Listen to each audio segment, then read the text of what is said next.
Hello, everybody. Good to see everybody. I want to thank everyone so much for joining us. We are so very grateful for all of those who have helped to make this happen. The primary of those is our incredible maintenance team who just keeps this place together, and we are so very, very grateful to Lupe and Ramon and Enrique and Patricia. And if you guys can hear me, thank you again. Want to say a big thank you to Marty Johnston, who has these workshops and lectures have been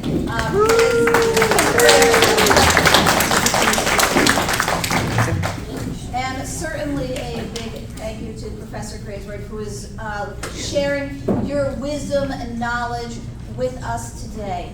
And before we start, just want to make mention that there has been a lot in the news that with the U.S. strikes on Iran, certainly there is a lot of fodder for discussion.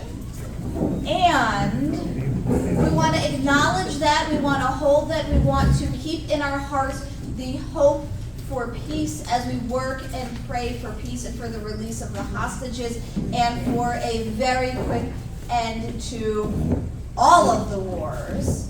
And we are here specifically to discuss and to continue a conversation.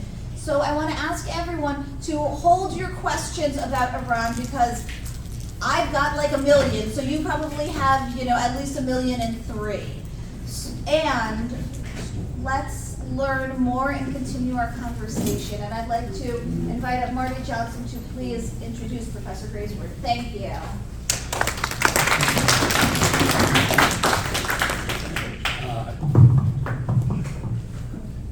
I want to thank everyone for coming, and to thank our partners, and I wanted to share a quick thought. First, Paul Patterson, I'm sure has been very busy with things in the news. Wanted to thank Paul for coming out and everything that you do for security in the community. We could not have had such a success of bringing people out from the community without the wonderful partners that have promoted this in the first lecture.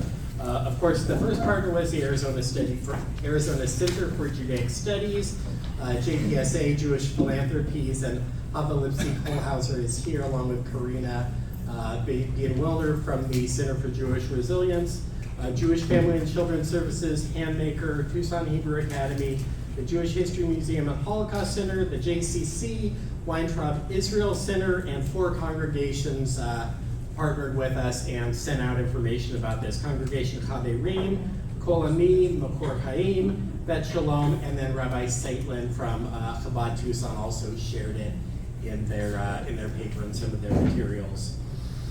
So the one quick thought I wanted to share: we're living in historic times.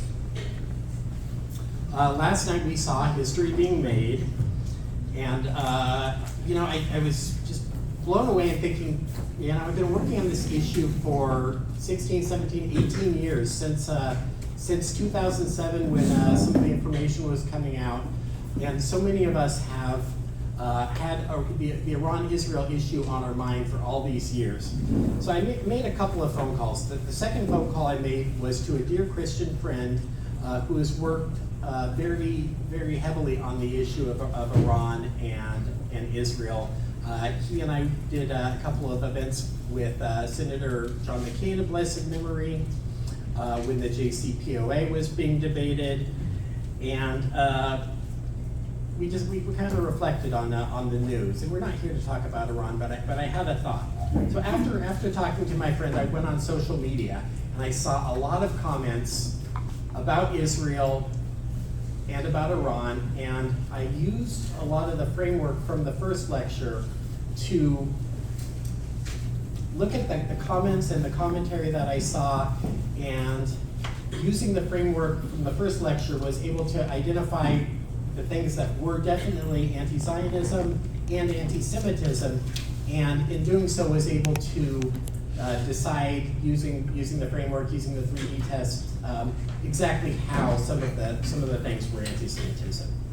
So my hope is that using the tools from part 1 and today, we all can have a better framework for understanding exactly when anti-Zionism becomes anti-Semitism.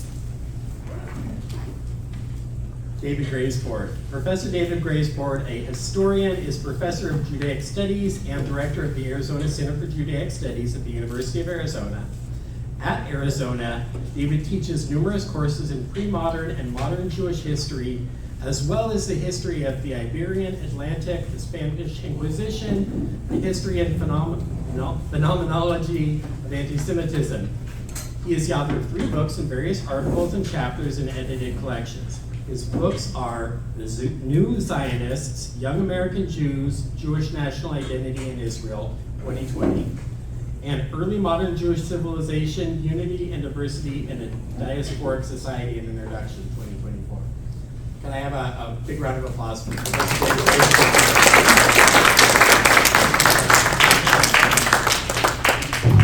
So, Marty, thank you very much. Thank you very much, Rabbi Metz, wherever you sat down. Thank you all for being here. If you were here during the first part of this talk, welcome back. If this is your first time, there may be things that seem a little bit out of place, out of context. Don't panic. First of all, welcome to you. If there are things that I should go over, I'm happy to do so as expeditiously as our time allows. And if I don't feel that there's time, I will simply say, hold your thoughts. We can sit down after the official talk and discuss your questions, comments, concerns. I'm also more than happy to share the entire PowerPoint. In fact, I'm thinking it's so long and so involved that it might be a good idea for me to record some sort of lecture, some sort of audio lecture to accompany it. At any rate, so don't feel like you are being left behind. I realize that not all that I have in mind is something that I'm going to go over in great detail. Some of you have mentioned that it's hard to read some of the bullet points from far away. Yeah, it is, and I have to apologize. I have a tendency to put every single word that comes to my head in my slides. It's a bad habit. But just be aware that you don't have. First of all, you don't have to absorb everything. Secondly, I am going to economize a bit so we can get to the meat of this session, which has to do with specific case studies and our analysis thereof. Okay. In front of you, all of you should have two bunches of papers. One is a case study that I've put together. I put them together a long time ago for purposes of a training that was intended for UofA as a whole. The people at UofA have never implemented this training, to my chagrin. Nevertheless, I think the cases are, if nothing else, I think they should be a little bit enlightening simply because they're very closely based on actual cases. The other piece of paper in front of you is a quick, you might want to call it a cheat sheet. It's simply a couple of columns, one which outlines the arguments for the position that anti-Zionism is not anti-Semitism, and the other one is a column which outlines arguments that anti-Zionism either is anti-Semitism or lends itself too often to anti-Semitism. Now, these are not the only arguments. You may have other ones. And just as there are arguments pro and con this or that position, so too there are many definitions of anti-Semitism out there. I tried to base mine on history. And the one that I presented to you the last time is Natan Sharansky's 3D test. It's not, let's say, an airtight definition, but at least it has the advantage of being highly practical. In other words, it not only suggests a way of identifying a problem, but in a sense already provides some conceptual means for addressing that problem. At least that's my perspective. Of course, you may have your own definitions, and we can discuss these in due course. Now, if I'm not mistaken, the last time that I was here, I stopped with this slide in which I illustrated a tendency of what you might call postmodern theoreticians and philosophers to you might say rehash, reformulate what I like to call the liberal bargain that was presented to Jews in the 19th century, particularly in the West. And by West I mean really Western and Central Europe as well as North America. The liberal bargain had it that Jews were not acceptable as is, but really needed to give up something that was valuable to them in order to be acceptable to their non-Jewish neighbors. Now, the manner in which postmodern theoreticians like, in this case, Judith Butler and Slavoj Žižek, have articulated this position is worthy probably of its own whole presentation. For purposes of my presentation today, and also just for the sake of sort of jogging your memories, or at least some of your memories, I just wanted to point out the first paragraph in Slavoj Žižek's addressing of the problem of Jews, what he somewhat pointedly calls the Jewish question. Notice, by the way, his use of terminology that is connected to the Shoah, to the Holocaust. Quote, to put it succinctly, the only true solution to the Jewish question is the final solution, their annihilation, because Jews are the ultimate obstacle to the final solution of history itself, to the overcoming of divisions in all-encompassing non-national unity and flexibility. In other words, Jews represent particularity, particularism, and Jewish particularism in particular, is an obstacle to worldwide liberation. This is very much like the quotation I showed some of you last time from Marx, who argued that the emancipation of the world is the emancipation of everyone from what he defined as Judaism. And he saw Judaism as arch capitalism, selfishness, materialism, etc. And we could spend hours and hours talking about this kind of ideation. I could link, for example, Marx's ideas to older, pre-modern Christian notions of Jewish materialism, the idea that Jews are not able to appreciate the spiritual, that they're literally minded and so on. Okay, nevertheless, I want to move forward. Now, those of you who were here last time saw a number of arguments for the position that anti-Semitism and anti-Zionism are entirely different. That Zionists are foolish because they conflate Judaism and Zionism, and they are, let's say, they are possessed of a trauma, right, which causes them to be fearful and to react with hostility toward non-Jews, and to try to be chauvinistic toward non-Jews. Now, I have a number of arguments in favor of the position here that anti-Semitism and anti-Zionism overlap willy-nilly. I'm not going to go over them because that would take too long, but I'm happy to share them with you. In fact, some of those arguments are on your material on the tables. I do want to share this particular image because I think it synthesizes a number of the arguments, or at least one argument that I find particularly interesting. And this is the idea that anti-Semitism and anti-Zionism overlap so thoroughly and so openly and so often in practice that in effect, to argue that anti-Zionism and anti-Semitism are two entirely different things is a kind of hair splitting, right? I mean, we can, in the ivory tower, we can afford such hair splitting, but then I think we owe it to ourselves and to others to come face to face with reality. And my sense, and this is purely my opinion, you don't have to take it, I'm not trying to preach at you, but my sense is that there is just too much anti-Zionism that is openly manifest as anti-Semitism. So to distinguish between the two strikes me, at least, as it does others, of a kind of exculpatory hair splitting. Sorry, exculpatory means what? When you try to exculpate yourself, you're trying to excuse yourself, yes? Hair splitting, you know what it means. Okay, now, this is the part that is sort of fun for me because, you know, as a humanist, my job is to try to explain reality. Unfortunately, some humanists don't do anything about reality. You just explain it and then they go, well, whatever. So I'm going to play something of that role, but I'd like to suggest to you that contemporary anti-Zionism is at least partly, not exclusively, not entirely, but partly caused by 5 underlying factors. I may not go over all of them in great detail, but nevertheless, I'd like to present them to you in order to provoke your thinking. Okay. Factor number 1.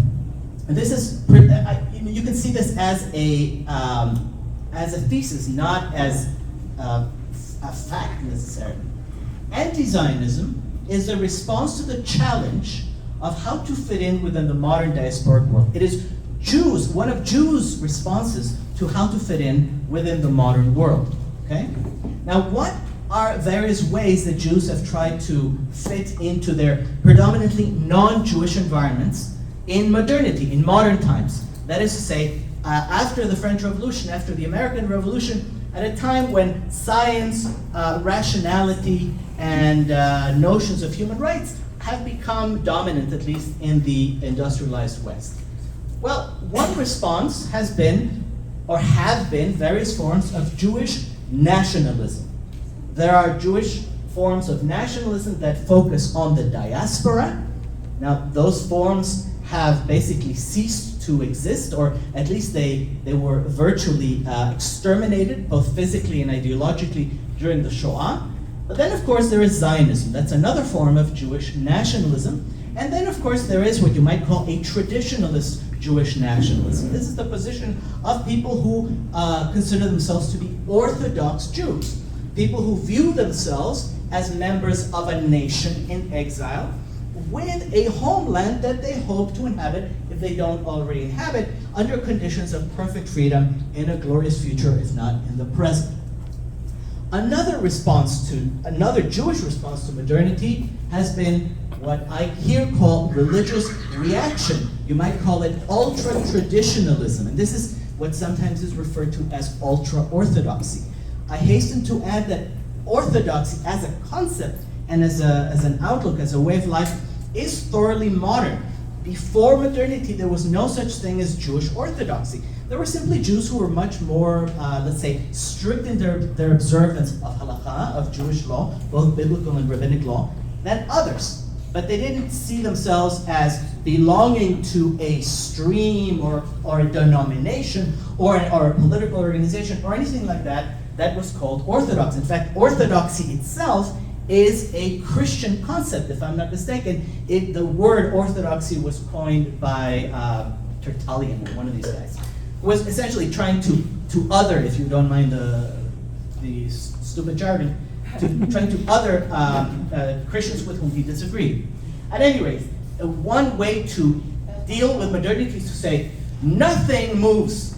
We are not moving 1 inch. In the words of Hatam Sofer, the famous Hungarian rabbi, anything that is an innovation is categorically forbidden by the Torah in every instance. Okay? Now this is, you might say, the bottom line of ultra-Orthodoxy. It is a principled opposition to evolution as something that's possible about Jewish culture. Now, we can talk about the fact that, ultra-Orthodox Jews are in fact evolving themselves, but they won't really want to admit it.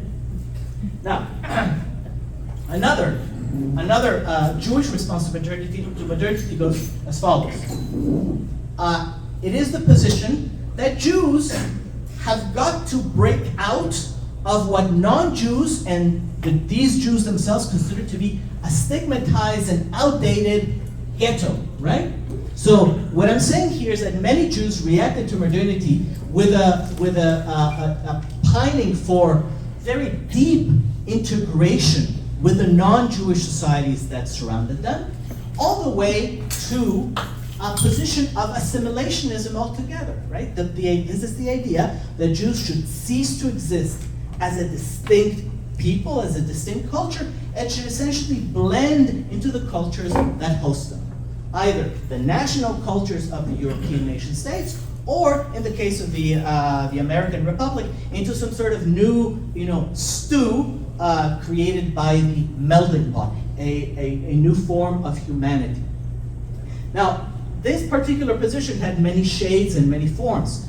Radical political universalism was and is one of those forms. So, for example, in the Pale Settlement, in the western flank of the Russian Empire, which eventually became the Soviet Union, many Jews opted for a Jewishly conscious socialism, which sought to split the loaf between Jewish particularism and universalism. But they also went all the way, some other Jews went all the way to universalist communism or to anarchism, two totalistic approaches to the world and to let's say, the prescriptions as to what should happen in the world henceforth. And those of you who were here last time saw that both communist thinkers and anarchist thinkers not only embraced typical 19th century anti-Semitic notions, but embedded them in their ideologies. Another form of integrationism or assimilationism was what I like to call bourgeois integrationism. This includes the phenomenon of what is in the United States called classical reform, which painted Jewish being, Jewish identity, as a religious quality, not as a national quality. Right now, of course, the reform movement of this day and age in the United States has embraced Jewish nationality. Indeed, it has embraced Zionism, at least officially. So there too, there has been some evolution. Another approach was, shall we say, less ideological, less formal. It consisted of dissimulation. Many European Jews, especially, and I dare say especially after the Shoah, tended to dissimulate, to pretend that they were not Jews at all. I was very surprised, by the way, when a colleague of mine revealed that she had learned after her father had died as an old man, that he was a Yiddish-speaking Jew, and yet he raised her along with his spouse, raised my colleague as a Methodist. Another example is the family of Madeleine Albright, the former Secretary of State under President Biden, whose family basically dropped all Jewish self-identification after the Shoah, came to the United States, and sought to integrate into the American, let's say, mainstream as non-Christians, non-Jews, non-anything other than, let's say, participants in American democracy. Now, a common denominator among all of these, let's say, Jewishly conscious, Jewishly conservative, or let's say, more integrationist and assimilationist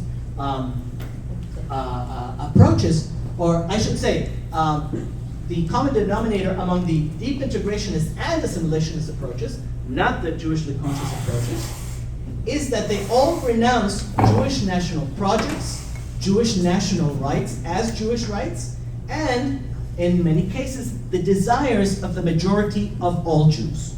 So, for example, just to give you sort of something that comes to mind immediately, an example that comes to mind immediately, there are many Jews, for example, who were reared as good German citizens in places like Berlin and Frankfurt, or for that matter, as good Iraqi citizens in Baghdad, who said to themselves, respectively, we are very good Germans. This is what we hope to be for the end of time. Our future is in Germany. Our way of life is German. It has no relation, should have no relation to the land of Israel. So too, there are many Iraqi Jews to this day, of the older generations, who say, we are Arabs. We are not Jews in an unalloyed way. We are Arab Jews, which means that had not certain things occurred in Iraqi history, we might now find ourselves very happily ensconced in a pan-Arab family where there is prosperity and mutual, let's say, mutual acceptance or something.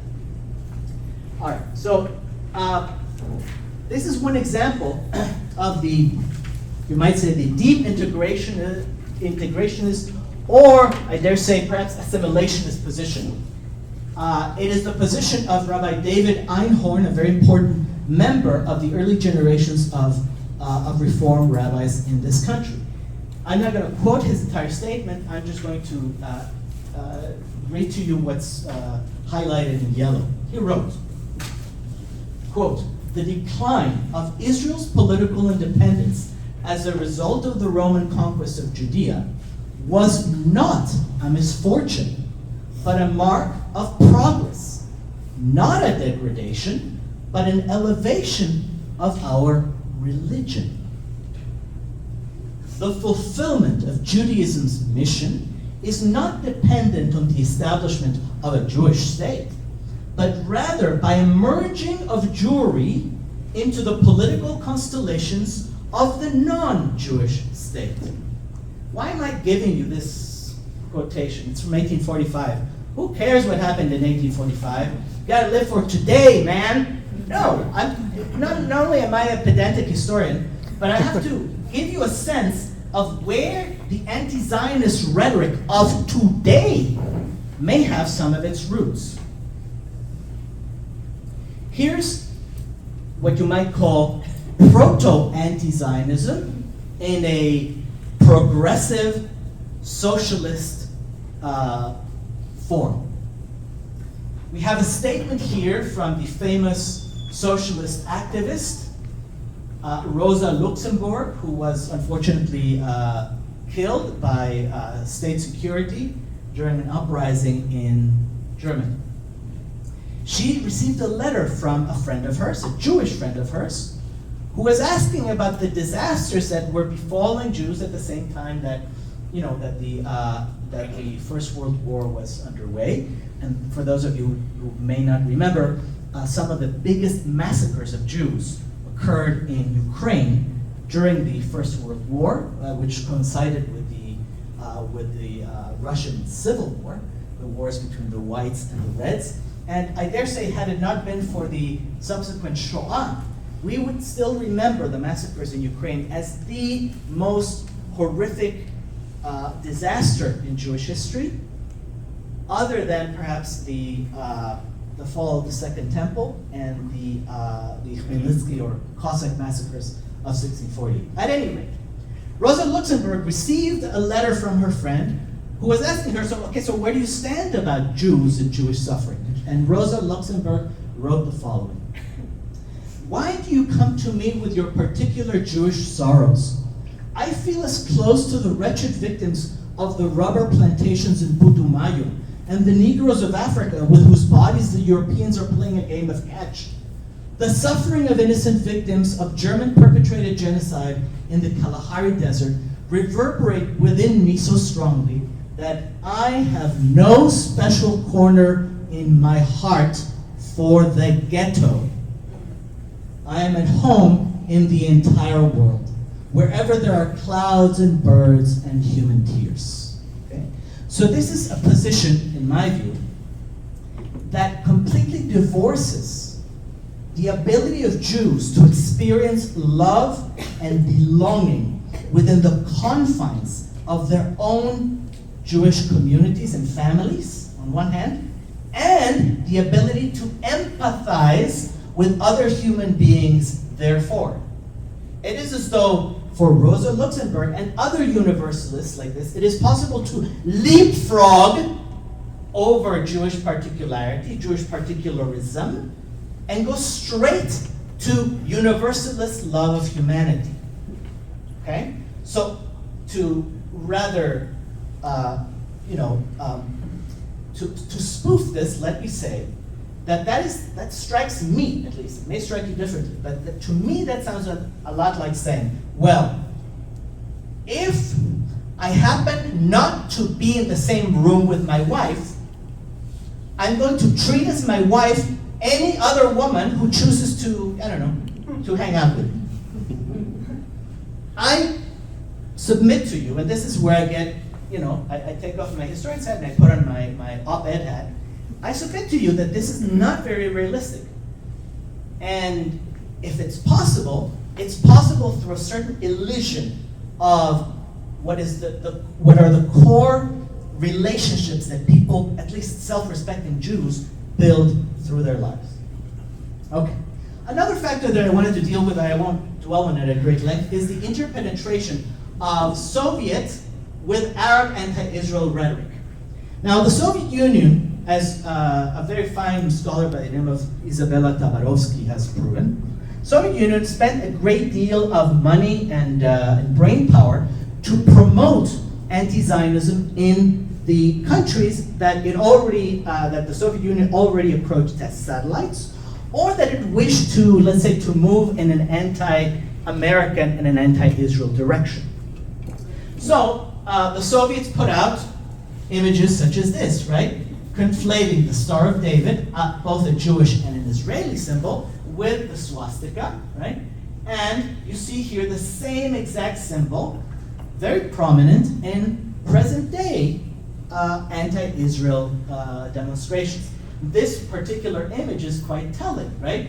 Hitler is Netanyahu, a Zionist chalutz, a Zionist pioneer is presented as nothing more than Hitler. This is, again, part and parcel of the demonization of Israel and of Zionism, that is to say, of Jewish national self-determination, that I think was central to Soviet anti-Israel mobilization, and that became a mainstream part of Arab and allied anti-Zionist mobilization.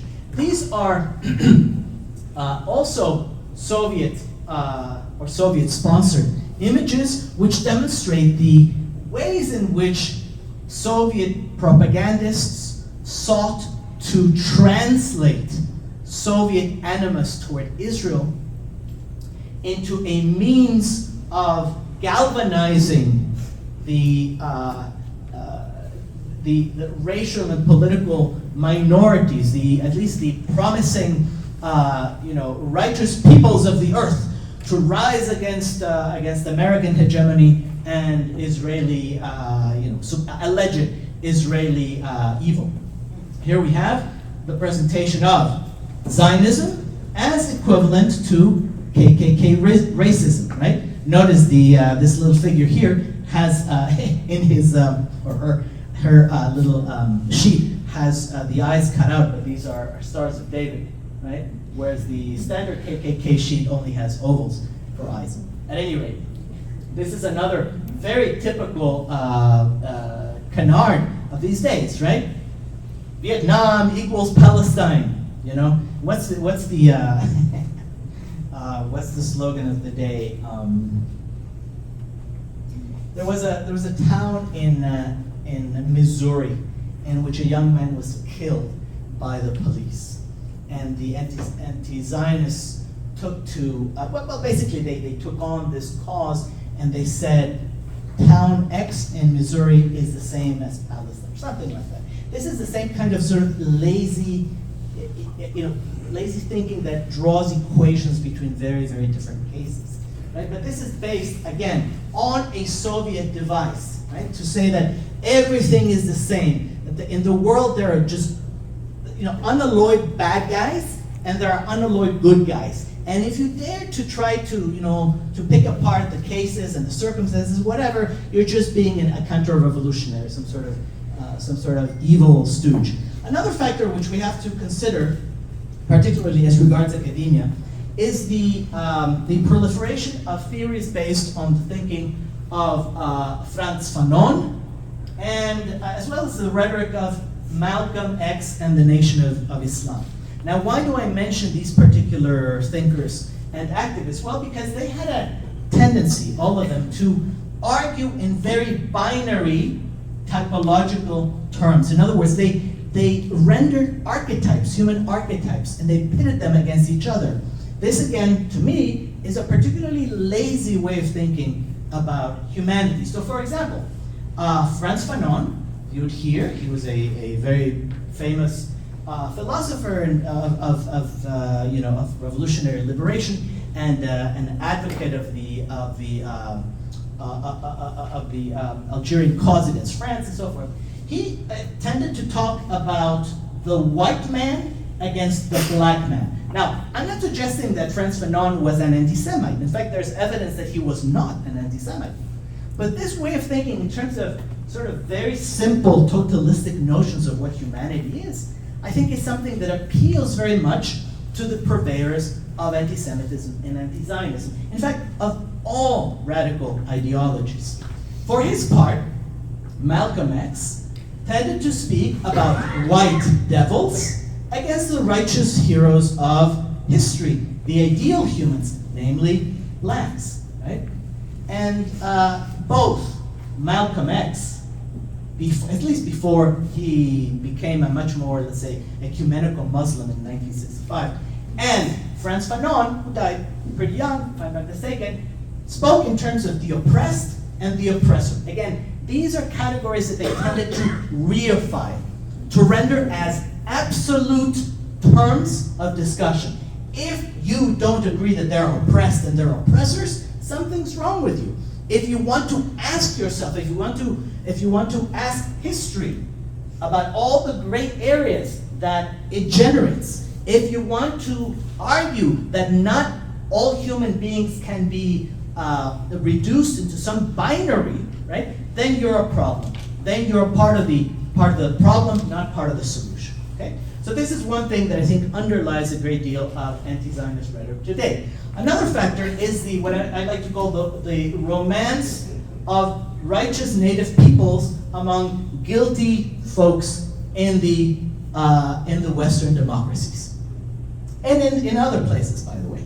I grew up in Mexico City where if you went to a bookstore, it meant that for every book by Charles Dickens, you found 700 on Marxism-Leninism, very favorable views of Marxism-Leninism, emblazoned with hagiographic images like this one.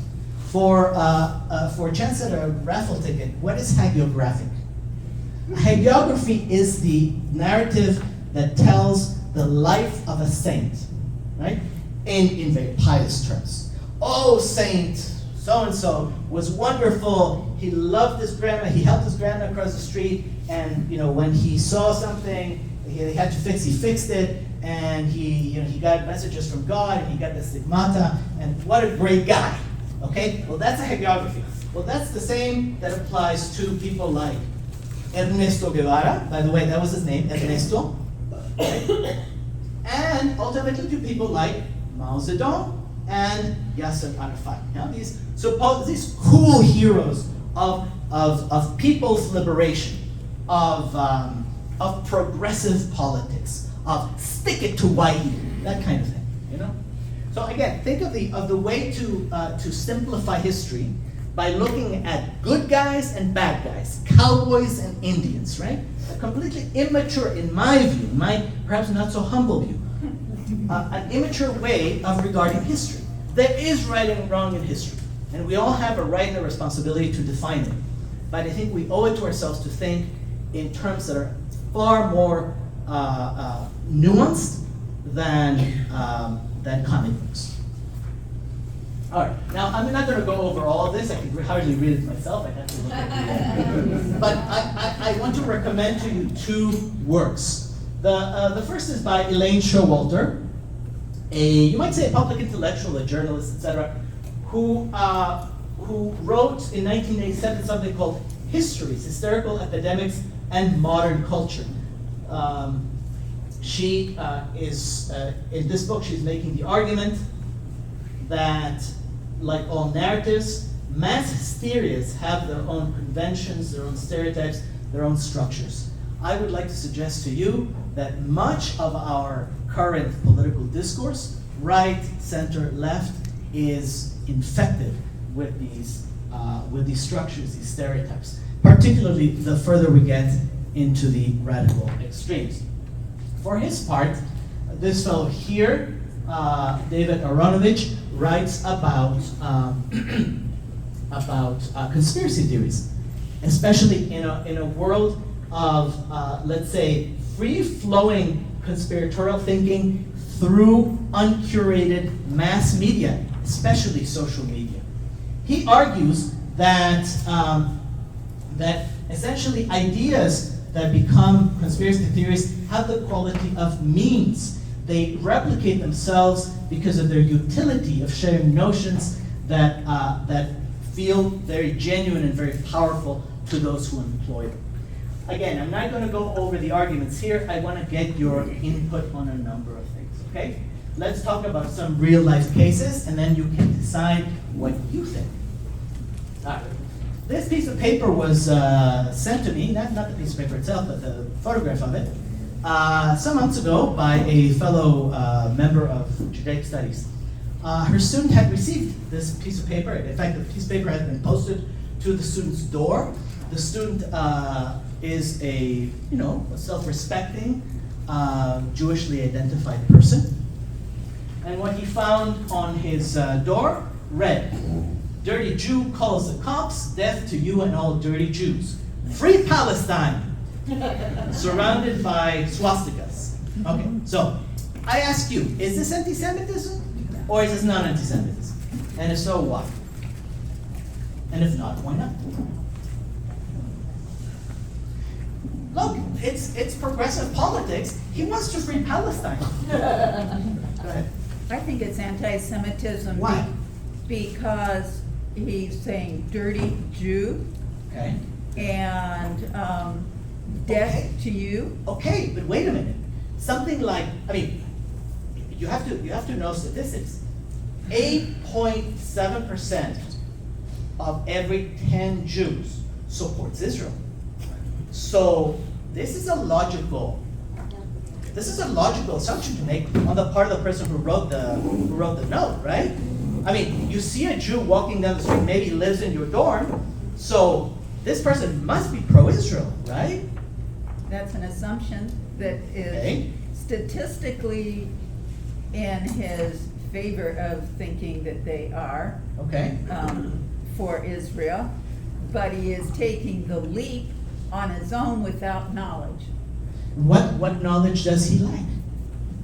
Probably she. really knowing the person. Knowing the person. Okay, all right, fair enough. So let's say this person lacks a certain knowledge and understanding about his or her victim or intended victim. Okay, and yet we can say, well, look, this is a kid, 18 to 21, frontal lobe not fully formed. He or she listens to, no offense, guys, but this is true. And I dare say some people without fully formed frontal lobes are doing much better than people with fully formed frontal lobes. That's another story. Okay, no offense. But the point is that, this person is just clumsy. This person sees on TikTok that, there are a lot of Arab babies who are being, killed by Israeli bombs. So this can't possibly, this really is not anti-Semitism. It's misguided, yeah. The perpetrator, the writer doesn't know the person that he or she is assailing. But come on, man, this is a concern for human rights. Yes. I don't see any concerns for human rights. It's Ah. an issue, right? So, Okay. it relies on arriving at that conclusion relies on a lot of circumstantial projection onto both the victim and perpetrator in this case. But when you look at the actual note, right? Dirty Jew calls that whatever. Then you have swastikas with the cops, so that's like one image, and that. So what's wrong with the swastikas? So the cops are going to come after you. The swastikas are there to indicate threat to Jews, right? Like that's Why? the point of it. Why? They're Native American symbols. No. What are you talking about? The vibes, but. Whoa, vibes. Yeah, but. You want the police to make it to take action on the basis of vibes? I mean, you want them to not take action on the basis of vibes in your anti-violence argument, so. Okay. We're all on the same page here. It's if you are investigating an occurrence, then naturally you don't know what the vibe is going to be until after. Yeah. So all you have is a sense of, should we investigate or should we not investigate? I think Yeah. this calls for investigation.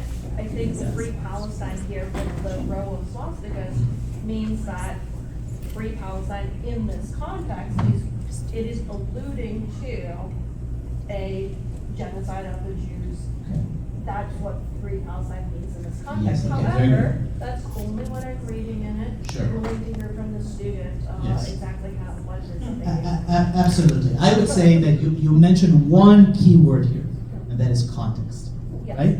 You put Free Palestine in the context of this piece of paper, with the swastikas, with the epithet dirty Jew, with the imputation that Jews are cowardly, so they must call the police in order to, I don't know, take care of themselves or something.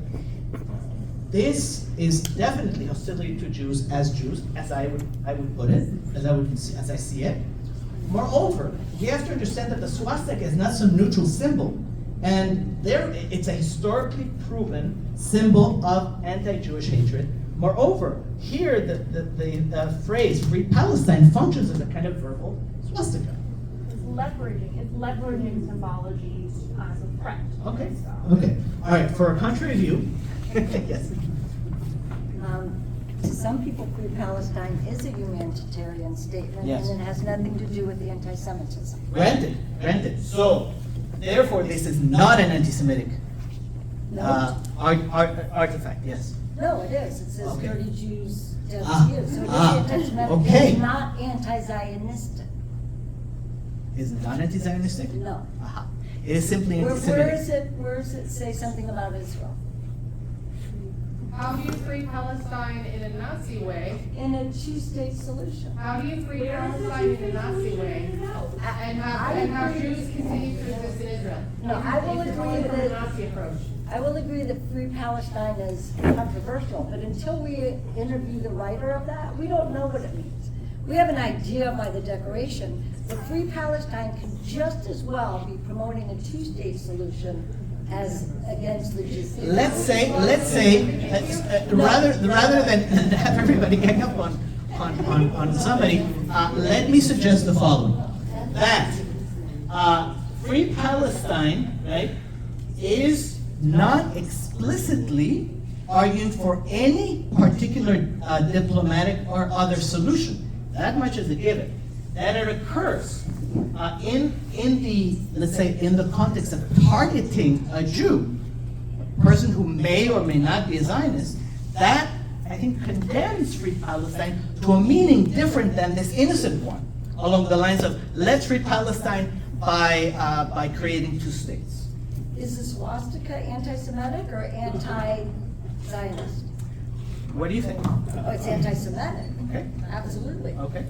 So I still don't get how that's automatically an anti-Zionist. Oh, I didn't say automatically. I think there's a kind of conflation here between matters that have to do with Israel, that are clearly associated with Israel, how Palestine is solved, right, and the identity of this dirty Jew who happens to be walking around the campus of the University of Arizona, in this case, sorry, I dropped the mic, in a way that doesn't necessarily stand in favor or against Zionism. See, that is the problem here, kind of slippage between motifs that is part and parcel of this difficult case. Yes, Very Bernie. simplistic, but I remember from the lecture, not much the first time, but I distinctly remember you saying that one of the keynotes of anti-Semitism or hatred in general is to put upon one group of, the whole group of people, not differentiating a particular motive or feeling. And that's what this guy is doing, 100%. We could go on, but let me ask you, what would be your opinion if this had been the message? Dirty Zionist calls the cops, death to you and all dirty Zionists, free Palestine. Clearly, that's not anti-Semitic, right? You don't know, go ahead. I think we're mixing two things. Graizbord, let's call it causality versus correlation. Tremendous correlation between those who don't like or hate Israel, or despise Israel, or blame Israel, and those who don't like Jews because they killed Jesus, because they look different. They could be anti-Zionists. They're too counter. But if you look Jewish, you may still be attacked because you look Jewish. Yeah. Now, the fact that things trickle over global, nothing happened to Jesus recently. The only thing that happened is Israel did something that many people don't like. So to me, it's very clear what's happening. The main causality, that if Israel didn't exist, there will be a bunch of people that would be still hate Jews. For I don't know why. It may be in a historical DNA. But Israel just give them excuses to show. A focal point. Yeah, I mean, I could make a parenthesis that there are plenty of people who argue that Jesus was a Palestinian and that what happens to the Palestinians is, in a way, the Jews' recreation of passion. So, okay, look at it. So going back to the original, and the question of is that a humanitarian or anti-Zionist, it's really the vehicle by which, so going back to that Venn diagram slide you showed, so it is both, because it touches in both, because how is the author saying to free Palestine, the vehicle is that it's all Jews, so then it would be in the center of that Venn diagram. Okay. Yaakov, I don't want to, I mean, I'm moving to this, but did you want to say something? Yeah, well, I had a question. Sure. I'm having a hard time understanding what anti-Semitism that's not anti-Zionism is. I mean, it seems that one is part of the other. Okay. Repeat the What question. did he say? So he's having trouble identifying an anti-Zionism that is not anti-Semitic. So he's asking for a definition. No, the other one. Oh, the other one. And Anti-Semitism that is not anti-Zionism. is not anti-Zionism. Germany in the 30s, there was no Israel. Yeah. Okay, It's fair enough, Spanish fair enough. Inquisition. Wait, does anybody else wish to offer a distinction? All right. My position is as follows. Take it or leave it. I'm not anti-Pakistani. I love Pakistanis. I just happen to think that Pakistan is a blight on human morality and should cease to exist forthwith. I actually like the sense of humor of Pakistanis. I like what Pakistanis contribute to general society. I just don't think that they have the right to self-determination. I'm not anti-Pakistani. So you see, so there's a problem here that immediately asserts itself, right? And I'm not saying I have the solution or anything like that, but all of you, in one way or another, have put your finger willy-nilly on the fact that there's a bizarre sort of slippage, right? Anti-Semitism can lend itself to anti-Zionism. Anti-Zionism can lend itself to anti-Semitism. This is not a black and white thing, right? It's seldom, I hate to say it, but seldom in history do you find this kind of clarity. Now, okay, go ahead. I just wanted you to address something. I don't know if Marty is like a psychic, but the timing of your talk is real interesting. Marty is a psychic. Yes. Because this weekend I'm seeing a lot of anti-Semitic tropes sneaking into my normally non-anti-Semitic friends' Facebook feeds about how Netanyahu is controlling Trump, and we need to stay out of this war. I mean, there's Netanyahu controls the weather. There's like an anti-war rally going on right now in Tucson, and support those gulags, right? So what do you think of what's going on this weekend? Oh, I told somebody earlier that I'm on a very strict news diet, which is if I absorb everything that's going on right now, I'm going to just die of anxiety. I don't follow the local controversies, but they're deeply predictable. I mean, I can see a mile away who's going to be against bombing Iran, who's going to be in favor of bombing Iran. Really, what we're talking here about is predispositions, lenses through which people view the world, rather than anything like you might say, a disinterested approach to geopolitical and other matters. Having said that, I can tell you the following. I think you have to be terribly obtuse not to distinguish between a religious fundamentalist dictatorship and a deeply flawed democratic state. These are important distinctions to be drawn. Anyway, I don't think anybody's taking this particular challenge, so I'm going to move to the next one. This, you will recognize a private email exchange between two American Jews. One American Jew says, "I'm very sad to say that I believe that Netanyahu and the Israeli government are behaving with such cruelty as to rival some of the most despicable tyrants in human history. He is defiling the morality of the Jewish people and the love that I had for the state of Israel. I can't tell you how much it pains me to say this." Okay, what's going on here? Is this anti-Semitism? Is this anti-Zionism? Is this neither? Is it both? Tell me what your reaction to this is. Yes? Well, I think it's neither. Thank you. Okay. I think it's a man who knows something about Judaism, or a woman, I don't know who wrote it. Yeah. A person that has studied Judaism, knows Torah, goes on Saturday and has a drash and listens to all this stuff about morality and ethics and the Ten Commandments and, you know, how Jews are supposed to behave and how Jews are supposed to take care of the needy and, you know, give tzedakah.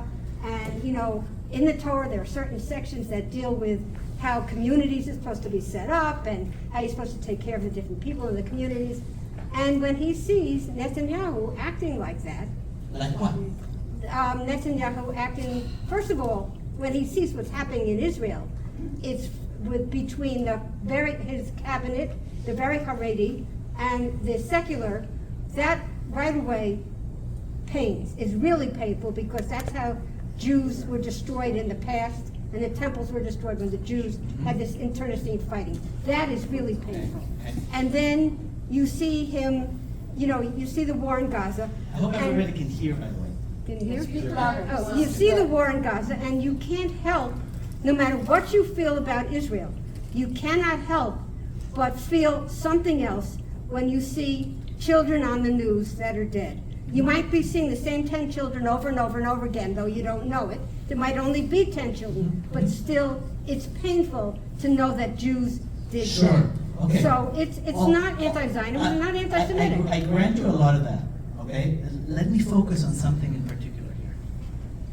He is defiling the morality of the Jewish people and the love that I had for the state of Israel. Because there's a cabinet and a democratically elected governing coalition that is doing bad things, my love of Israel is in danger. That's like saying, well, you know, I hate the Philippines because of Duterte. Well, maybe love is because I think maybe the word love is the problematic word in this. Because I think it's the state of Israel. In other words, the state of Israel the state of Israel is a country, right? Right. Full of millions of people, about half of whom, in fact, according to recent polls, 75% of whom deeply oppose the continuation of the Netanyahu coalition. Okay? Right. Now, why is this man who does not live in Israel, does not pay taxes in Israel? I mean, you made a lot of assumptions about what he hears in shul, whether he gives a drash or whatever. Let me make my assumption here. He doesn't speak Hebrew. Right? He doesn't speak a word of Hebrew. Why is he totalizing in this fashion? Why is he saying that what a government does is equivalent to the worth of the country? I'm not sure that the leap in logic is all there. Anyway, yes, sir. Tell me your name. Jonathan. I agree. Andy asked me as morality Jewish people the troubles and crazy. But the thing on the other side is the coalition of Netanyahu in particular, Torah power, these parties that are very Jewish supremacists, they don't just say Israel is a democratic state. No, they don't. They say it's a Jewish state. They speak in their minds for all Jews, and they're part of his cabinet. So I want to know a lot more context. Because if the person said to me, let me tell you where I'm coming from. It's this cabinet, and they're religious supremacism, I might say, okay, I mean, I'm not sure I agree with that, but you're not anti-Semitic. But then if I get more context and the person says... I agree with you, Dale, that this is neither anti-Semitic nor anti-Zionist. But there is a certain tendency here to generalize that I think can lend itself to either. Okay, not to say that it does in this case, and I agree with you, Jonathan, that we lack context here. I mean, this is, I literally plucked this out of a longer discussion. The interlocutor might say, well, you mean the members of the coalition who are explicitly in favor of a halakhic state that is only for Jews and that, you know, that annuls rights for Arabs and so forth. I mean, that's a different conversation. I mean, that would have been a crazy thing that you wouldn't have to go there 20 years ago. Of course, that's what makes it such a difficult topic. Okay, I see so many hands. I'm running out of time, guys, so let me ask you for your forgiveness. This starts at 8 o'clock. What's that? This starts at 8 o'clock. Our meeting starts at 8. Oh, yes. Okay, eventually I'll let you pray on Vit. No, maybe you'll have to start at 10. Okay, Lori, hold yourself. These are statements made by ECE or early childhood education lecturers, they're not really professors, at the School of Education of UofA. Okay? This is what they told their students in a class on cultural diversity in early childhood education. Israel is almost as bad as the Nazis. There are many Holocausts. Unfortunately, we only hear about World War II. Hamas's statements are probably anti-Zionist, not anti-Semitic. We have to separate Zionism and Judaism. Hamas is an organization of freedom fighters and, quote, like the Black Panthers. Okay. Antisemitism or anti-Zionism? Or both or neither? Both. Why? These, again, look, guys, you have to give people their due, okay?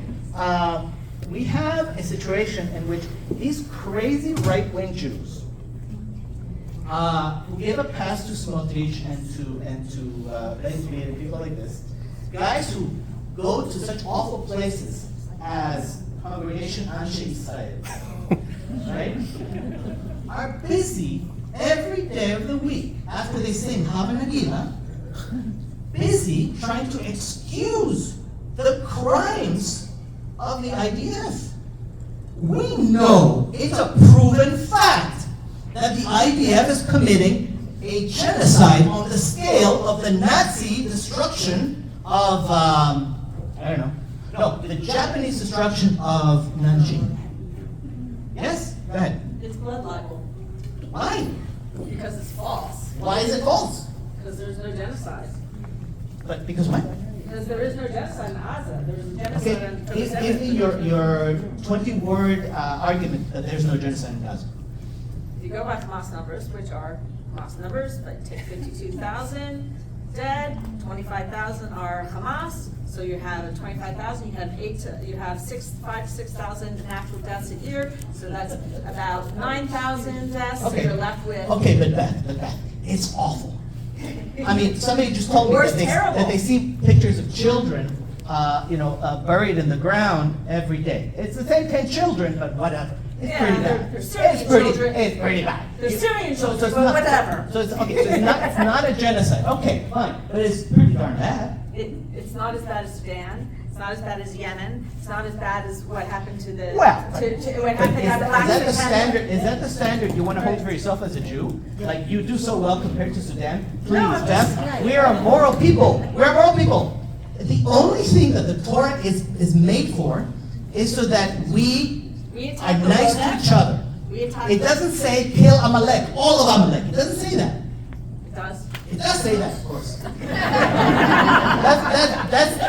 That's the foolishness of trying to peg Jewish culture, multi-millennial Jewish culture, into one sentence. Tikkun haolam, kill all of Amalek. No, it's both. And it's neither. It's all of us. Okay, but I digress. It's the Roda.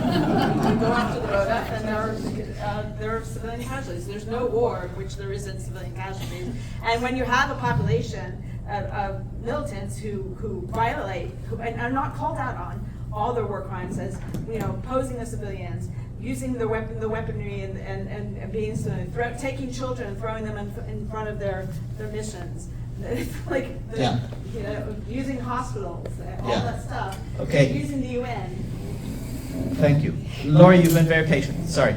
Yeah, so I just got back from Israel. I was on the last flight that left. And I was in Hostage Square.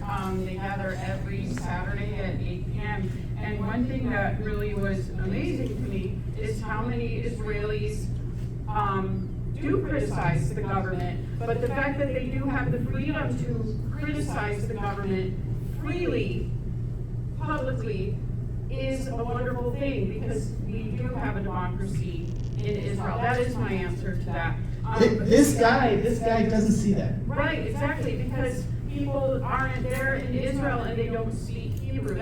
All the speeches given were in Hebrew, except one. There's a problem, if I may interrupt you for a moment. There's a problem in regarding an entire country, an entire society, as one word, one abstract concept. Israel does this, Palestine that. I'm sorry. The moment you get closer to the ground, you see that people are very different.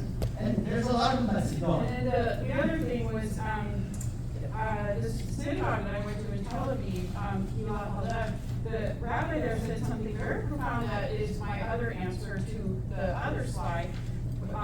Because of my Jewish ethics, I can oppose what the government is doing, what the head of the government is doing, because of my Jewish ethics. And I really like framing it that way. Yeah, sure, absolutely, absolutely.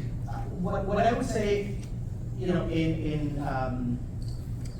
sympathetic response, is that it's very difficult to identify Jewish ethics. These are Jewish ethics. We are not a dogmatic people, and we have never demanded of each other a kind of philosophical consistency. So the moment that rabbis talk about Jewish values and so forth, I think it's wise to ask them exactly what they mean, because for every Isaiah 2 that says, oh, let's all be happy together, you know, in the future, there's an Amos who says, let's take these, Edomites and kill every single one of them. Okay? It's not a univocal tradition. But thank you. Yes. Well, I will prove to you that that previous thing that you had on. Which? The educators? Yeah. When they said Hamas's statements are not anti-Semitic, they haven't read the Hamas covenant. Right.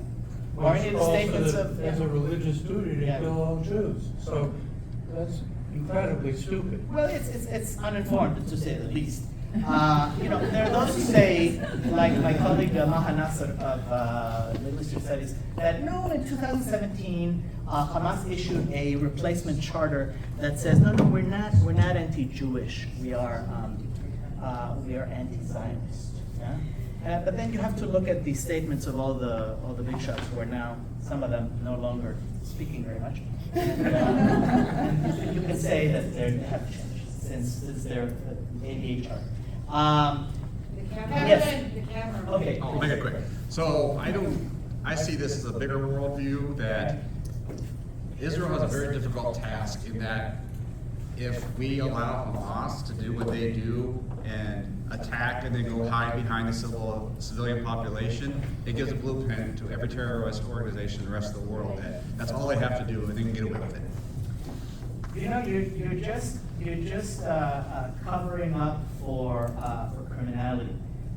You should be more aware of the evil that that the IDF perpetrates, and go out there with the crowd and yell in front of the river to the sea. Yes. I think it's the same issue as the letter in some ways, where it flattens discourse and relies on you projecting onto the statement in order to make any sense of it. Like, how is Israel as bad as the Nazis? Is it their public parks program that is equally terrible? Like, their governments of countries that we're talking about here, there are lots of policies. none of them are mentioned in such a statement, so what are you talking about? And there's a lack of specificity. I think it reminds me a lot of when I was a teenager and came out. During that era, there was a lot of talk in the LGBTQ community about internalized homophobia, right? And like, when you see a pride parade and someone in a thong dancing down the street, you might feel very uncomfortable. And the reason you feel uncomfortable is not because of this person, it's because, oh, well, maybe they're speaking for me somehow, right? People are gonna think I'm like this. And I sense that in my email exchange too. It's like, my love of the state of Israel. Well, now people are gonna think I'm immoral and bad because Netanyahu's doing bad things, and so I'm a bad person.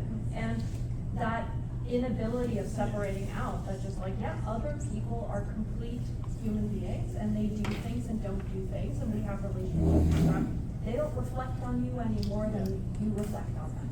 You know? I think that's a shrewd point. I mean, anybody who is ensconced in the diaspora is willy-nilly going to be reflecting his or her, pardon my French, positionality. Yeah? His or her position as a member of a predominantly non-Jewish society.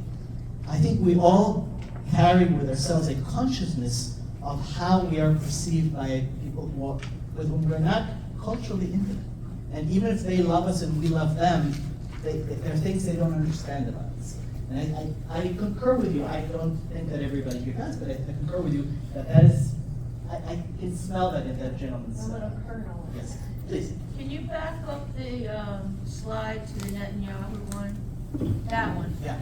Well, I'm very sad to say that I believe that Donald Trump and the American government are behaving with such cruelty as to rival some of the most despicable tyrants in human history. He's defiling my morality of the American people and the love that I have for the American land. I can't tell you how much it pains me to say that. Well, so what's your point? Let's make it explicit. It can be applied. So is that a fair point?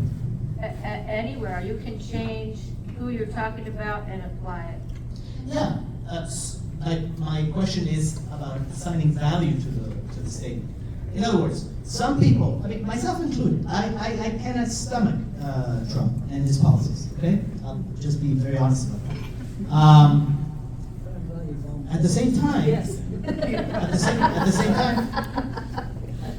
the same time, I don't know that statements such as this are necessarily sufficiently wise, that they make the proper distinctions. I mean, I don't conflate Donald Trump and the United States. I've lived in the United States long enough to understand that Trump is a phenomenon of the United States. Yeah? So, are you saying that, yes, obviously you can change the case, you can change the target. Are you saying that the statement actually holds water? Actually, it might. It might. Under what conditions might it hold water? On which application you're applying to. Okay, let me make a suggestion. As to rival some of the most despicable tyrants in human history, if I'm talking about Mao Zedong, I think it holds. If I'm talking about Bibi Netanyahu, I'm not so sure. And full disclosure, I think he has to go. I think he's a criminal. I think his guys took money from Qatar. Okay? I was more talking about the actions affecting your ability to love the place where you are. Okay, fair enough. All right, and there's the point to which Beth, the point that Beth has signaled earlier, which is that you have to know some facts in order to make judgments about whether somebody's committing the worst, most heinous crimes since Hitler or something. Okay, haha, Gewalt. Israel has not violated international law at all. I would say at all. I can tell you from personal knowledge that there have been war crimes, and I can tell you there have been humanitarian actions like no army that I'm aware of has ever accomplished. Anyway, this is, I'm sorry, I have to push ahead, otherwise we'll never get to your cases.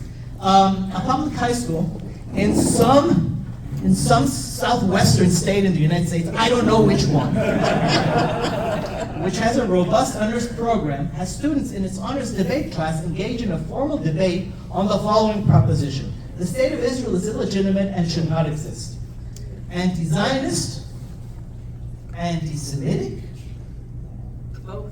both, neither. Okay. Okay. Forget your opinion. Tell me the opinion opposite to the one that you hold. Yes.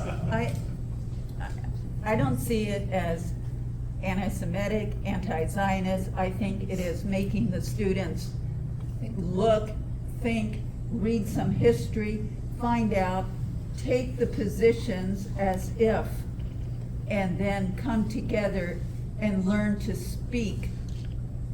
Okay. If that's true, then let me suggest to you a different debate topic. Let's all, as you know, as open-minded people, debate the subjects. Blacks are inferior to whites. It's a completely honest intellectual debate. Why Israel? Why not Pakistan? Why not the United States? That would be all fair. Oh no, it's just anti-Zionist. Yeah? Or maybe it's not anti-Zionist. Maybe these are just people who are wondering. You know, like the newspaper whose motto was "Inquiring minds want to know." Maybe it's just inquiring minds want to know. Maybe Israel should exist. Maybe it shouldn't exist. Maybe you should exist. Maybe you shouldn't exist. Maybe we should debate that. Right. Is this a fair freaking question? Go ahead. Okay. This debate could be considered a debate that was not biased if they said some people would take the side the state of Israel is illegitimate, and other people would take the side that Israel is legitimate and should exist. Because they only show one side there, that means that it is definitely anti-Zionist and probably anti-Israel. But you're asking for so much. Already the opposite position is implicit. I'm a teacher in the school, which is not in Arizona, and I'm here to tell you that the kids are smart enough. They get it that some of them have to argue that it's legitimate, that Israel is legitimate. You don't have to spell it out. Yes, you do. In order Why do you have to spell it out? If you don't spell it out, then you are anti-Israel and anti-Zionist. If you do spell it out, then you're not anti-Zionist. I'll raise you one, just for argument's sake. You're not only being anti-Zionist, you're not only sort of tipping your anti-Zionist cards, you're also being anti-Jewish.